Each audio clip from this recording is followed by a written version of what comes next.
जी ले जरा।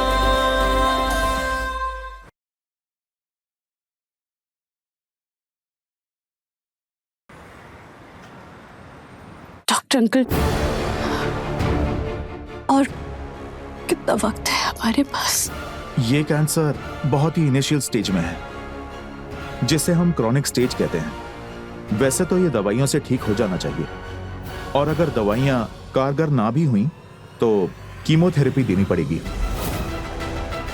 आनंदी, मुझे पूरा विश्वास है तुम ठीक हो जाओगी। तुम भी कोई दवाई नहीं खानी है, हम जो होगा देखा जाएगा। आनंदी,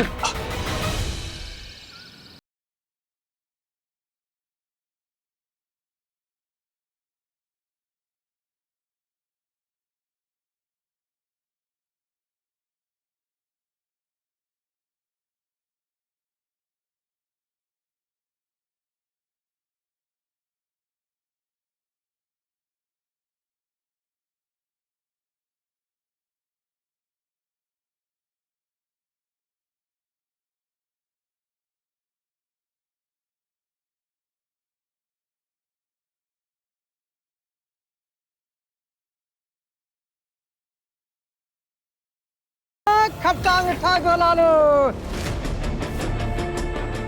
कहाँ जा रही हो आनंदी?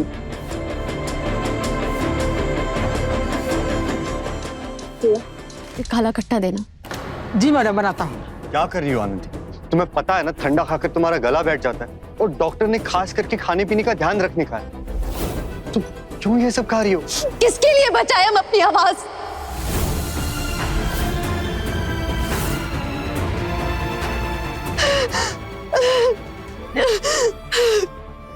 हमने हर दिन डिसिप्लिन से काटा है।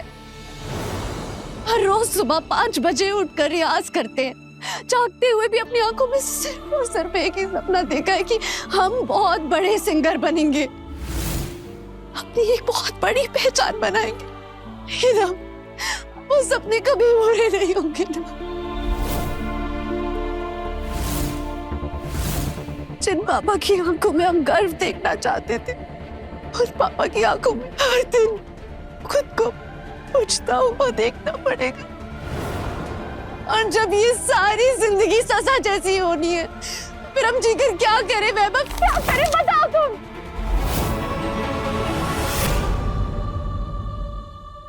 सॉरी आशा, मैं अपने भावनाओं को रोक नहीं पाई। मुझे लगा नंदिनी अपनी बच्ची को 1 आध साल में भूल जाएगी, लेकिन बहुत साल हो गए। रोज उसका जिक्र करती है। हर दिन पछतावा होता है कि मैंने नंदिनी के गोद से उसकी बच्ची छीन कर किसी अजनबी के घर भेज दिया।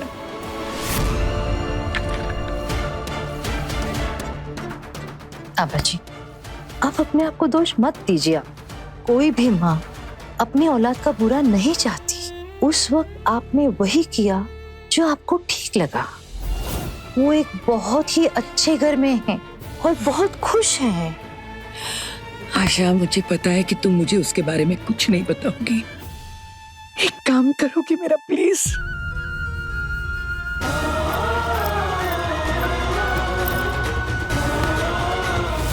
ये कलावा उस तक पहुंचा दो। कम से कम मुझे इतनी तसल्ली होगी कि भले वो उसकी माँ से दूर है, लेकिन उसकी माँ का आशीर्वाद हमेशा उसके साथ। आनंदी, क्या कर रही हो? आनंदी, आनंदी क्या कर रही हो? ये पागल हो गई हो क्या आनंदी?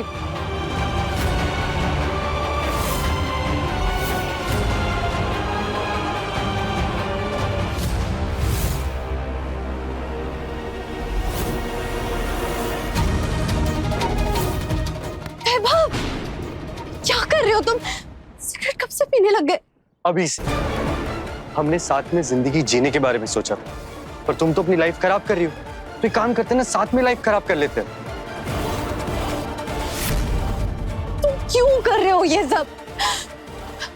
हमारा रिश्ता खत्म हो चुका है। रिश्ता क्या इतने आसानी से खत्म हो जाता है? और अगर रिश्ता खत्म भी हो गया तो क्या प्यार भी खत्म हो जाएगा?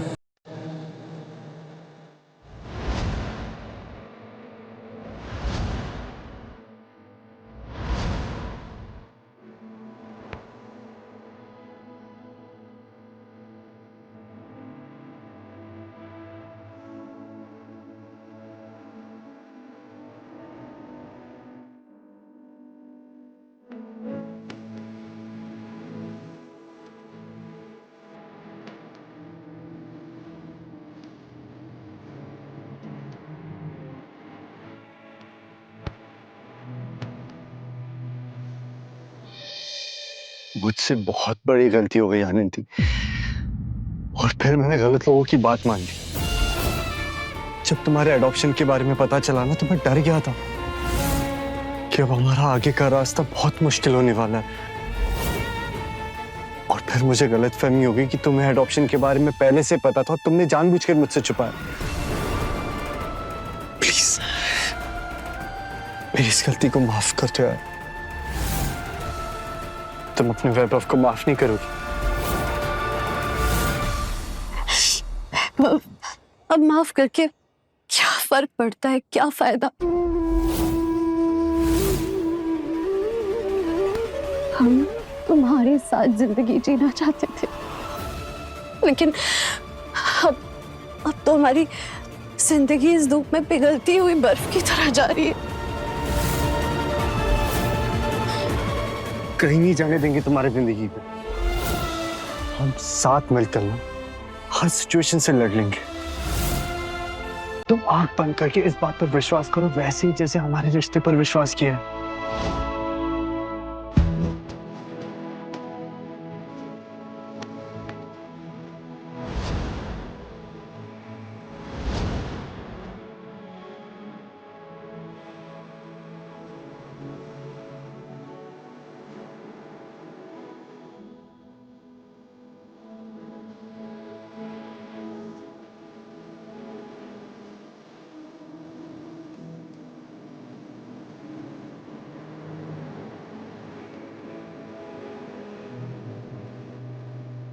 और तुम तो बीरबल हो ना, हर प्रॉब्लम का सलूशन निकाल लेती।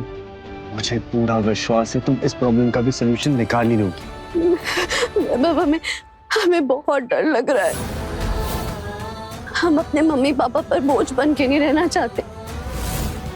हमारे मम्मी पापा ने हमारे लिए बहुत कुछ किया है और हम भी बदले में उनके लिए कुछ करना चाहते थे।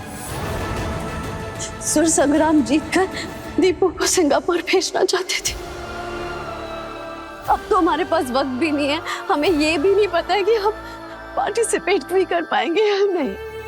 आनंदी, ये सब बेकार की बातें मत करो।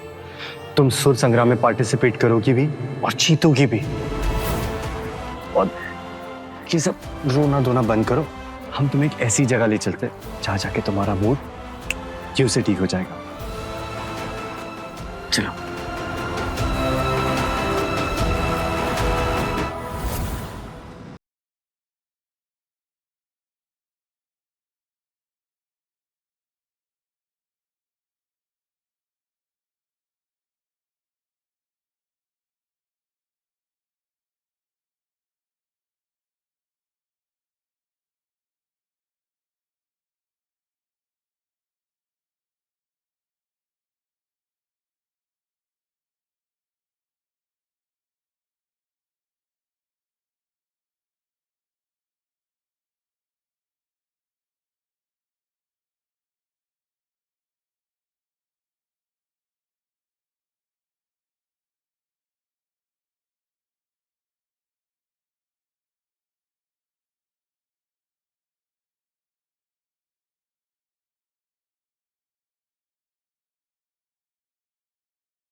मंदिर गई थी, बच्चों के लिए कलावे लाई थी। ये तुम्हारी सेहत का ख्याल रखेगा। इसमें माँ का आशीर्वाद है।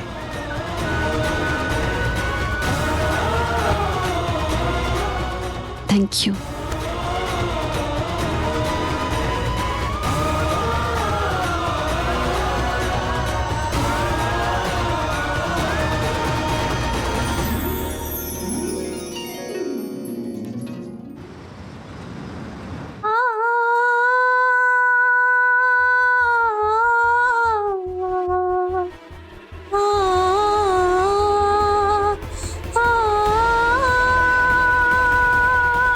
नहीं नहीं नहीं नहीं नहीं नहीं, बीच में तेरा स्केल बदल कैसे जाता है?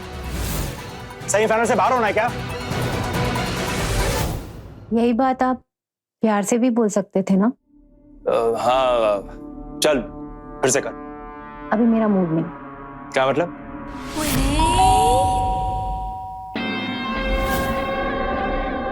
मैं देखती हूँ।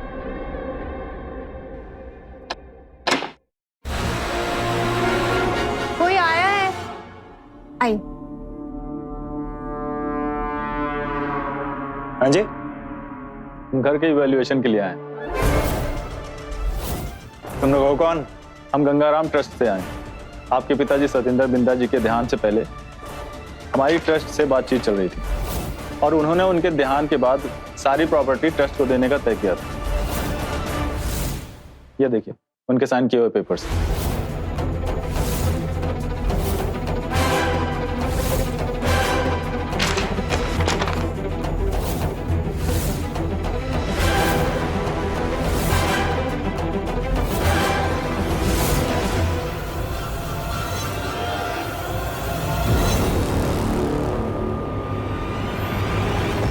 Hello Gangaram trust.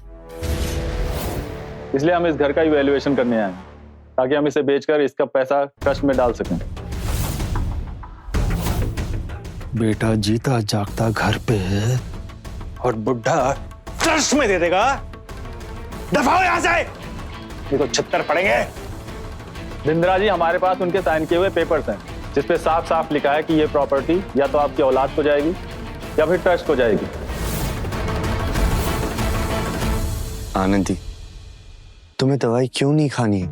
क्या प्रॉब्लम है दवाई लेने से? ये देखो वैभव, हम ऑनलाइन चेक कर चुके हैं।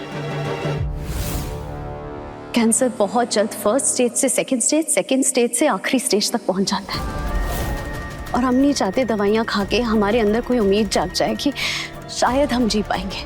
तुम 100% श्योर थी क्या कि सुर संग्राम तुम ही जीतोगी?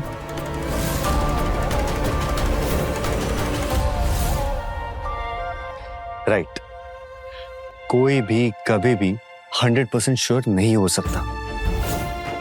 तुम्हें बस उम्मीद थी कि तुम जीत जाओगी और दीपू को सिंगापुर भेजोगी। हम इतने सालों से एक दूसरे के साथ इसी उम्मीद से है ना कि एक ना एक दिन मैं मॉम डैड को मना लूंगा और हम शादी कर लेंगे। आनंदी, सांसों से भी ज्यादा ना इंसान को उम्मीद की जरूरत होती है जीने के लिए। धड़कनें रुकने से ना बस फिजिकल एग्जिस्टेंस खत्म हो जाती है और जिंदगी उस दिन खत्म हो जाती है जब इंसान उम्मीद का दामन छोड़ दे। आई नो ये सब तुम्हारे लिए प्रोसेस करने के लिए बहुत डिफिकल्ट है और मेरे लिए भी है, पर क्या तुम अपने वैभव पर विश्वास नहीं कर सकती? मैं रोज तुम्हें वो उम्मीद दूंगा और अपनी मुट्ठी में ना तुम्हारी जिंदगी कस के पकड़ के रखूंगा। फिसलने नहीं दूंगा, वादा है मेरा तुमसे।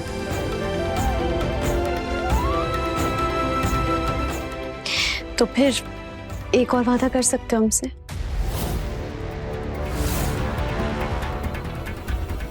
हमारे घर पे पता नहीं चलना चाहिए कि हमें कैंसर है। पर आनंदी, अंकल आंटी दीपू इनको तो जानने का हक है ना। मतलब अगर तुम्हारी तबीयत ठीक नहीं है तो वो भी तुम्हारी केयर करना चाहेंगे। और यही नहीं चाहते हम वैभव। हम नहीं चाहते कि हमारे मम्मी पापा दिन रात हमारी फिक्र में मरते रहे। पर आनंदी, बस वैभव, हम बहुत सीरियस है। प्लीज, अगर हमारे घर पर कैंसर वाली बात पता चले ना तो हम तुम्हारा चेहरा कभी नहीं देखेंगे।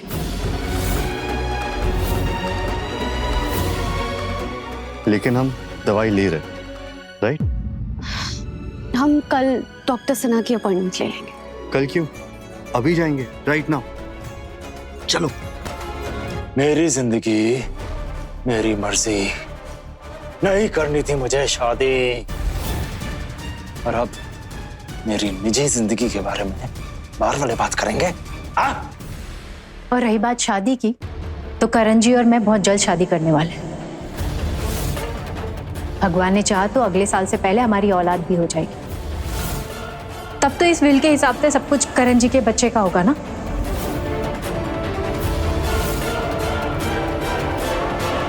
प्रोटोकॉल के हिसाब से हम 6 महीने के बाद फिर से आएंगे बिंद्रा जी, लेकिन तब तक अगर सिचुएशन ऐसी रही कि 20 जुलाई 2026 से पहले आपकी कोई औलाद ना हुई तो फिर हमें एक्शन लेना ही होगा। समझ गए बिंद्रा जी। अब और कुछ कहने की जरूरत नहीं है, आप लोग प्लीज जाइए यहाँ से।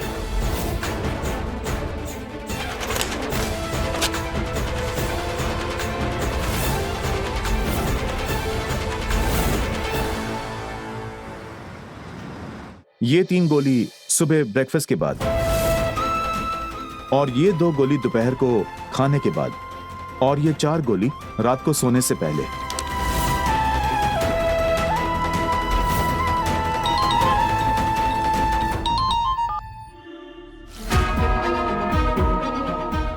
वैभव उठा लो। इस समय तुमसे इम्पोर्टेंट कुछ नहीं है आनंदी, मैं बाद में बात कर लूंगा। हमने तुम्हारी बात मानी ना, प्लीज तुम हमारी बात मान लो। हम नहीं चाहते कि हमारी वजह से तुम्हारे और तुम्हारे डैड में कोई प्रॉब्लम हो और उसके बाद फिर हमारे डैड को कोई प्रॉब्लम हो।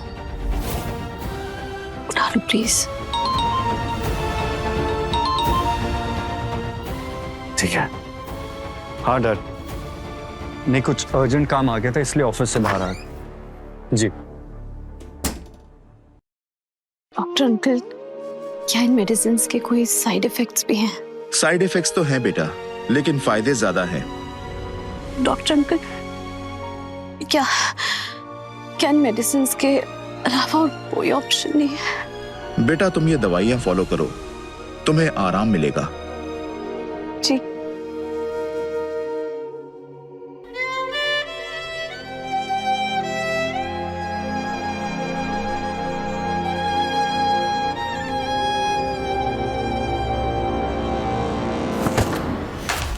कहाँ खोई हुई हो? सॉरी।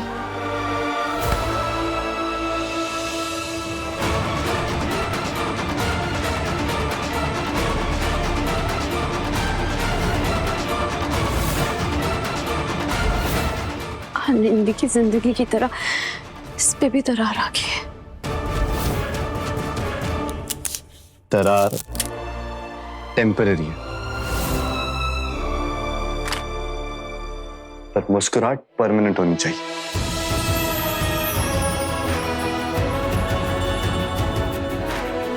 हमें तो लगा था कि तुमने हमारी फोटो हटा दी उनके वॉलपेपर से। सच कहूं तो हटा दी थी, पर फिर से लगा दी, और अब की बार ये तस्वीर हमेशा के लिए रही, फोन में भी और इस दिल में भी। लेकिन वैभव, तुम्हारा तो रोका हो गया है। रोका हुआ, पर रोके से पहले धोखा भी तो हुआ, और धोखे में जुड़े हुए रिश्ते मैं नहीं मानता।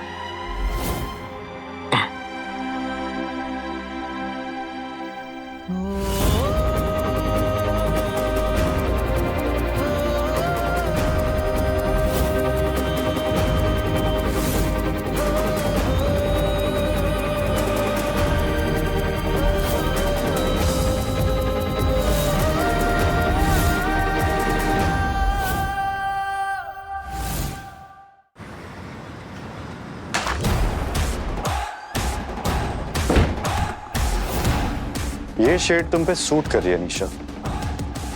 How cute. आज से पहले तो तुमने मेरी लिपस्टिक कभी नोटिस नहीं की। क्या है ना निशा, आज ऐसी बहुत चीजें होने वाली है जो आज से पहले नहीं हुई।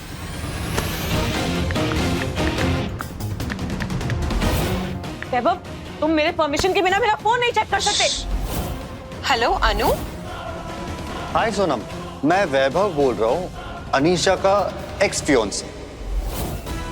वो क्या है ना, मेरे और अनीशा के बीच में कुछ गलतफहमी हो गई है और हमारा ब्रेकअप हो गया है, तो इसलिए मैं बहुत डिप्रेस्ड फील कर रहा हूँ। तो क्या मैं तुम्हें कंसल्टेशन के लिए मिल सकता हूँ आकर? बट वैभव, मैं तो लखनऊ में नहीं रहती हूँ।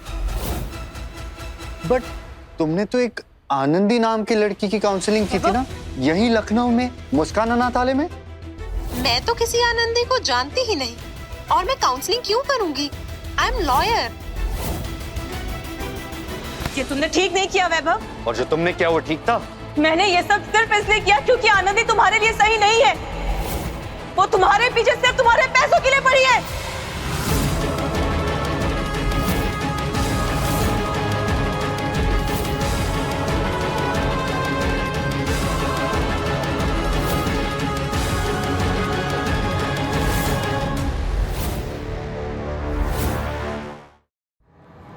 ऐसे सब कुछ खत्म नहीं कर सकते।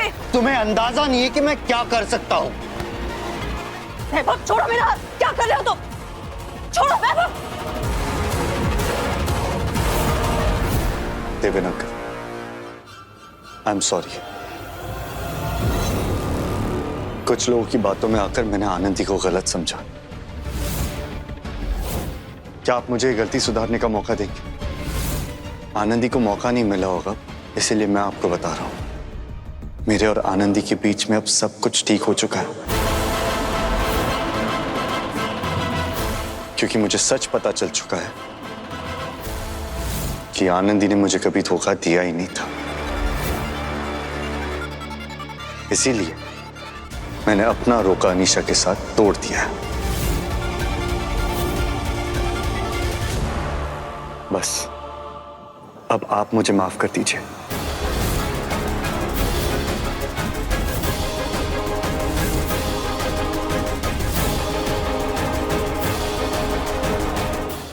आज ही दवाई शुरू हुई है ना, 1-2 दिन में सारे साइड इफेक्ट्स ना कम हो जाएंगे। अब ना वैभव, हम बिल्कुल रोएंगे धोएंगे। हम पहले भी भगवान जी पर विश्वास करते थे ना कि उनके प्लान के हिसाब से सब कुछ अच्छा होगा, तो बस हम वही विश्वास रखेंगे भगवान जी पर कि अब जो होगा बस अच्छा होगा।